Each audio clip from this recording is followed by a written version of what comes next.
Welcome back to the Doc's Diagnosis, presented by Centris Federal Credit Union. For all your banking needs, home loan, car loan, checking account, savings account, check out Centris Federal Credit Union, member NCUA. Also, take a second to like this video. Leave a comment if you like something or don't like something this guy has to say. And of course, take a second to just subscribe to our YouTube channel. Everybody loves what I have to say. I wouldn't go that far, but for the most part, you are Unless correct. It's my grades. Your grades are a hot topic of conversation, that's for sure. Nebraska, an impressive win over Wisconsin. You've been critical of the special teams all year long, not just the kicking game, but the return game. We saw a bright spot yesterday in the return game? We did, and that's something I've constantly harped on, that I want to see these guys catch the ball, go make a play. There's a time to do it and there's a time not to do it, and we're going to see some little things on this one that I think really kind of illustrate that. This is the opening kickoff against the Badgers. Yeah, and so what I want people to take a look at right here is where he's catching the ball. I mean, at one point here, when he first makes this, for a second I thought he was actually signaling a fair catch. The fact is he's got to reach up over his head to make this catch. He has to step back into the end zone to do it. He's right there on the goal line. This is probably one that, I understand maybe some gray area that he probably should have let go on into the end zone and taken the touchback on this one. Now, the other thing is here, you're going to pause it right there. And what I want people to pay attention to, this was a massive no-call block in the back. This wasn't a hands on the side, hands on the hips. An offensive player on a return, you can put your hands on the defender's hips and give them a shove, even if it's kind of from the side, a little bit from behind. You can't square up and hit the guy in the back. And right here, he's hitting the guy directly in the back. I don't know if it was 100% necessary, but it definitely helped Jacory on this one. Breaks him free. Next thing you know, we're in a race to the 40-yard line here. And that's one of those things where in a tighter game, that very much might come back to haunt you here. Now, we also talked about the run game being the key in this matchup with Wisconsin, and it's going to be with Iowa as well, too. Now, this is Harburg's first play here, Harburg's first touchdown that he scores here on this opening drive. It's a little zone read draw.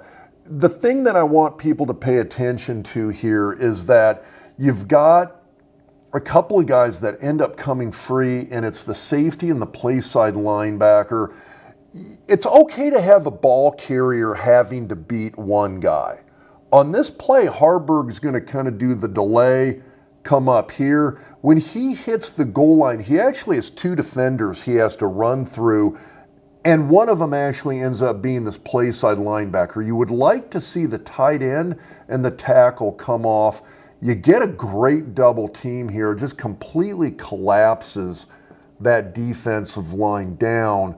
But what you want to see is somebody come off, probably should have been the tight end, and pick up this play side linebacker right here. And you'll see right as Harburg's running into the end zone, you've got 1-2 right there. You got two defenders he had to beat. Now, Harburg's a big back. Yeah. When he's running that wildcat like that, you've got a big body. He's got kind of that weird upright running stance. He can fly. He's strong. Against a better defense, though, you leave that guy unblocked, you're going to end up getting stopped. And these are little things Nebraska is going to have to clean up. Now, this is third quarter touchdown. Dowdell gets a really nice one. This is the one that basically, in my opinion, ices the game. Nebraska goes up 34-10. Game's over at that point. I understand you've got an entire quarter left to play, but this is the icing on the cake. The thing that I want people to pay attention to are some of these little things. And this is, again, it's another zone read draw play. You're going to see draw action along the offensive line. Harburg, I apologize. Raiola is going to do the zone read action with Dowdell right here. Dowdell gets the ball. What I want people to pay attention to on this play, watch the left guard. You got Evans here. He's going to take his draw set. He's going to initially engage with the defensive tackle, and then he's going to stop his feet. He's going to stop his motion. He's going to lose contact with that defensive tackle. and the defensive tackle is going to come upfield, and then he's going to come back in, and he's going to fill that hole and force Dowdell basically to have to run through him. And so as we watch this play out, you're going to see right there that separation. Defensive tackle hits Dowdell. Dowdell's a big enough body. He's able to end up running through the tackle. But these are little things where you watch a game like this, and it's easy to say, hey, Nebraska had a great run game. Nebraska had a really good offensive line performance. Nebraska was putting the ball into the end zone.